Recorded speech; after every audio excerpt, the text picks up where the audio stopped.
In my previous video, I spoke about the importance of studying art and art masters. Currently, I'm expanding my skills by using a limited color set known as the Zorn palette. In my portrait practices, I'm trying to create beautiful skin tones with depth and dimension. But what about darker skin tones? So join me as I show you how I was able to paint this using these exact same colors. Welcome and welcome back to my channel, Arts of the Round. My name is Mello. I am so excited to dive into this painting with you. I had a lot of fun exploring with these colors and basically discovering in real time its limitless nature. I'm so looking forward to doing more studies in the future. I am using my 24 color set Himi gouache. I am pretty sure the other 20 colors in that set are upset with me for neglecting them recently, but don't worry, I got plans for them and I can't wait to share those with you. But let's just talk about what's happening here.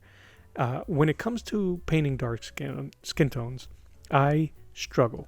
I struggle to achieve realistic colors, let alone satisfactory results. Everything that I've tried has failed. Everything that I've tried to do lacked depth and the nuances needed to capture the richness and the diversity of darker skin tones. One was because I was using a generic pre-made color, or most likely is because I didn't or had very little confidence when it came to mixing my own colors. And using a limited palette like this kind of forces you out of that fear of unknowing. You will be mixing your paints here. So this is what I'm doing. Using Pensio, a substitute for vermilion, yellow ochre, white, and black. That's the Zorn palette. And I'm mixing these colors around my plate, and I'm experimenting with a bit here and there, creating warm and cool colors. And everything you're seeing is experimental. And I was really surprised on the freedom that I had by doing so, by just combining colors and finding my way through the color wheel, so to speak. A limited color wheel, but it was the one I was looking for. For my brown color, I used, let's just call it vermilion. I know this Pensio, but let's call it vermilion, the dark, deep orange and black, mixing them together, getting a rich, warm brown color, adding a little bit of white to add depth to it. If I wanted it with a little bit more highlight, adding a bit of the yellow. Like it was one of those things that all of a sudden you were instinctively grabbing what you needed. I know when doing portraits, there's certain spots to where the head is, the sections, right?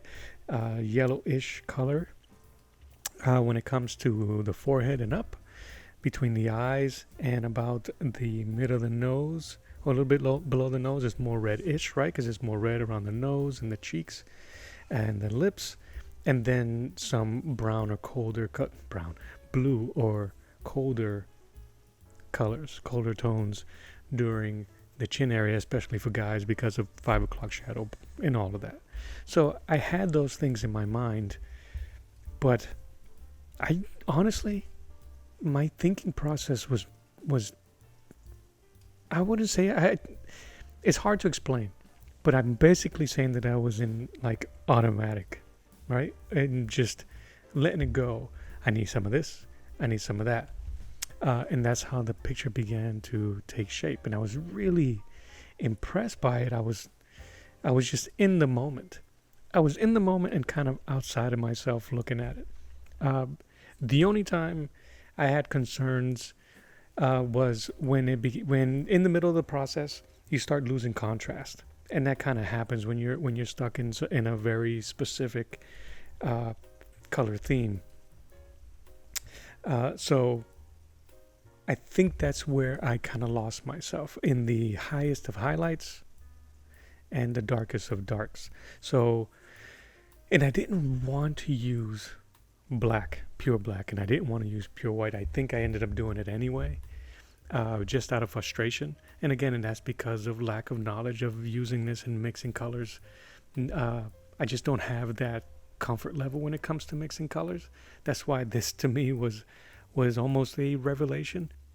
The one thing that I appreciate about art is that no matter how long I've done it, there's always something about it that surprises me, or something that I'll try that I've been afraid to do before, and it'll either come out good, and I'll go, I should have done it a long time ago, or it'll come out pure garbage, and I'll say, I wish I never tried that again, which happens a lot. But not in this case. I don't know how often I'll use this palette. I just think it's a really cool challenge. I think it's one of those things that I will probably bring up every once in a while, just because it just feels really satisfying when it comes together, and it feels really satisfying experimenting with it.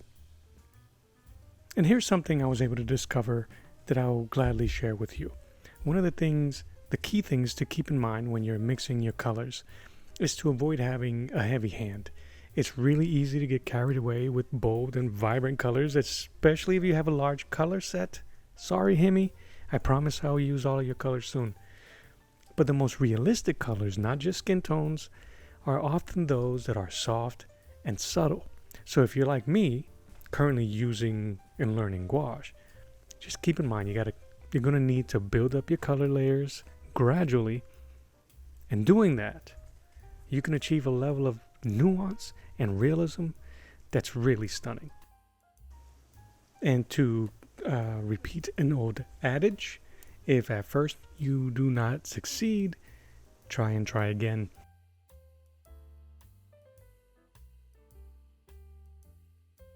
And that's it. Thank you so much for joining me on this journey. Isn't that cool? If you enjoyed yourself or learned something, or you found this valuable, please share it and like. If you have any questions, comments, please leave them below. I would love to hear from you. Don't forget to go back and check out some of my other videos, as I love to discover new things and share them with you. Make sure you come back for my next video as I show you how I painted Dr. Robotnik using what you guessed is the exact same color palette. Thank you guys. I appreciate you watching. My name is Mello. As always, draw you later. Bye-bye.